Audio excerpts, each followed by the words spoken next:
Ladies and gentlemen, Raila Odinga is a very happy man.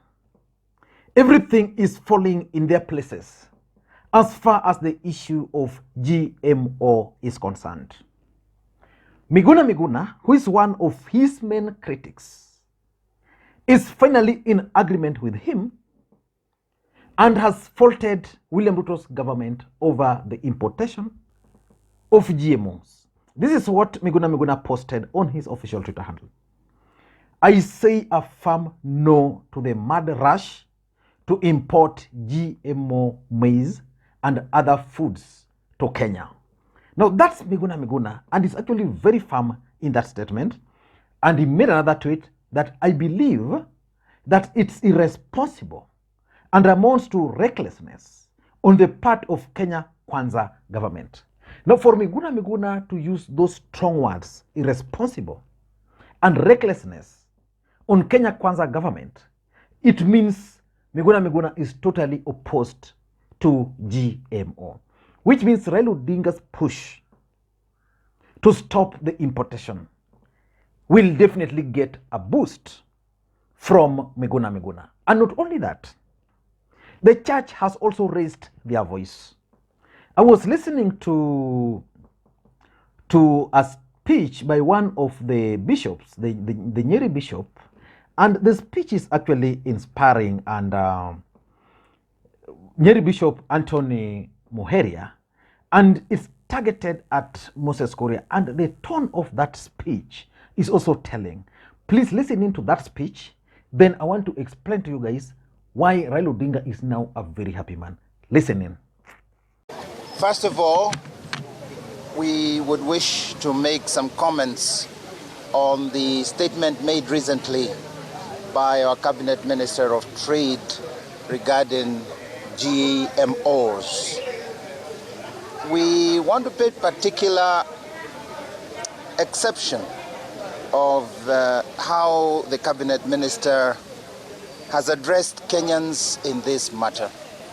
We feel it was distasteful and disrespectful to the Kenyans to joke about life and death, and even if it is an issue which could be taken as a joke, it would be wrong to bring about statements whereby we trivialize death, trivialize suffering, trivialize insecurity. For this reason, we feel, irrespective of the matter in case, in consideration, would request honestly that the Kenyans deserve respect and not spite, and in this matter they do deserve an apology. It is not good to joke with death or to gamble with the life of Kenyans as if it was Russian roulette. Now, why is Raila Odinga happy about the latest developments? Before I proceed, in case you're watching this channel for the first time, please press that subscribe button. And in case you are already subscribed, I want to make this request to you. Please press that thumbs up button. That's the best way you can also support the channel. But why is Raila Odinga happy with the latest development? Because it seems everything is falling in their places. Apart from the church, which is now raising their voices, apart from Miguna Miguna, the allies of William Samoei Arap Ruto are also opposed to the importation of GMOs. For example, the Nandi Senator Cherargei has been very vocal. The other day I saw Didmas Baraza also very vocal against the importation of the GMOs. But why is Raila Odinga happy with these developments? Number one, it will now make his work easy when he will finally decide to rally Kenyans against the GMOs. You know, it's normally very easy to rally Kenyans to oppose something rather than to rally them to support. And that's why being in opposition sometimes is very good for politicians. You remember how William Ruto easily managed to rally Kenyans against the Building Bridges Initiative process over the issue of the prime cabinet position, which he has now created, and others. So the truth of the matter is that with Miguna Miguna coming on board, with the church now coming on board, with a few members of Kenya Kwanza coming on board, it will be very easy to oppose the importation. Because based on even the way Moses Korea is talking, clearly they are up to something. So that's number one. Number two, the issue of GMO has the potential to cause serious fallout in Kenya Kwanza. Because they're going to import maize. What about maize farmers down here in Eldoret, in Bungoma? Who is going to buy their maize? The other day I saw Moses Korea trying to explain on his Facebook page. Let me just get it.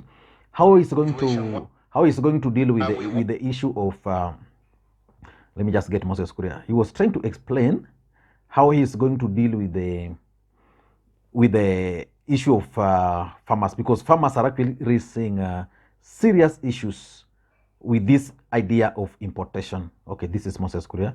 This is what he was saying. Oh, these are fake pages. Okay, I can't get that. But Moses Korea, in one of the tweets I saw, he was trying to explain that the farmers should actually sell their produce to the National Cereal Produce Board, and in case they won't purchase, then you should reach him. Just let him know. How will you reach Moses Korea?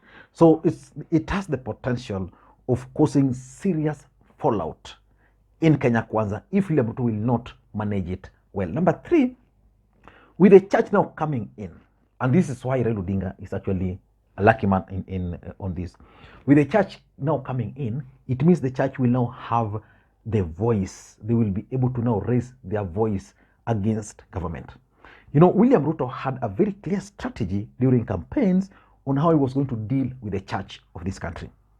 And William Ruto succeeded big time. If I don't forget, I'm going to share a link to one of my videos, which I think I did 2 or 3 years ago, about William Ruto's game plan with the church. William Ruto realized that it was only the church which had the network. You know, if, for example, the Catholic were to decide today to oppose the GMO, so they will simply instruct their priests to go on Sundays to preach against it. How many people do you think that message will reach? So that's what William Ruto wanted to do with the church. He wanted to strangle the church so that they don't speak. With the church speaking, it means Raila Odinga will now be invited to most of the churches to start explaining the impact of allowing GMOs. And remember, there's nothing William Ruto can do to churches. Churches really supported him. And by trying to push this because of either American interest or Bill Gates' interest, then the church will oppose. And that will create the fallout, which will be good for Raila Odinga. And number four, William Ruto is also going to emerge as a puppet of the West. I want you to listen to Moses Korea and tell me why he was speaking like this. Why do you think Moses Korea was talking the way he was talking? We have so many things that can kill us in this country. Being in this country, you are a candidate for death. And because there's so many things competing for death, there's nothing wrong with adding GMO to that list. That is why we have deliberately decided to allow GMOs into this country. He was talking like that because it's like they are under a lot of pressure from some forces. And someone was asking whether Moses Korea is the Minister for Agriculture, because the person who ought to be talking on the issue of maize is not Moses Korea. Moses Korea should be talking on the issues of trade. Maize, importation, those ones are always under the Ministry of Agriculture. But why is Moses Korea the person pushing for this? And lastly, this is also an opportunity for Raila Odinga to deal with Ruto, because the issue of GMO is actually a good propaganda tool.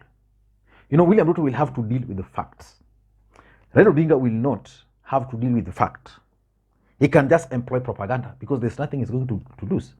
For William Ruto, he has to deal with the fact, because any moment the government will not deal with the fact, they will always be countered. There are people outside there who will always counter them. The other day I was seeing, earlier today I saw Winnie Odinga making a tweet that she's also opposed to the GMOs, and he challenged Kenyans to look at the Americans, the way they are huge. You know, most of those people are the way they are because of consuming the genetically modified foods. I've heard people saying how GMO is good for them and whatever. I lived in America. Have you seen the size of Americans?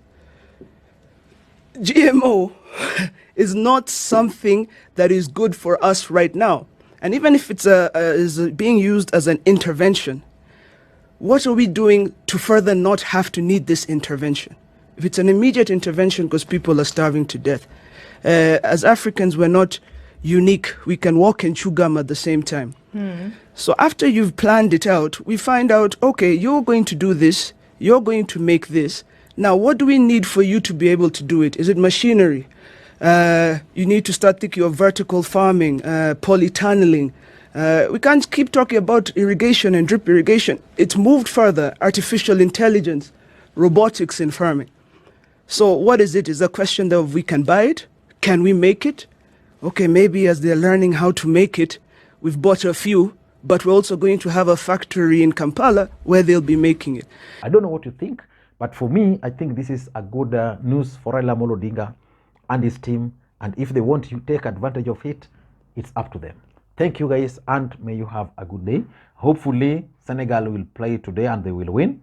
Right now, I'm about to just watch the England and Iraq and Iran. And for me, I don't think I'll be supporting either of those teams.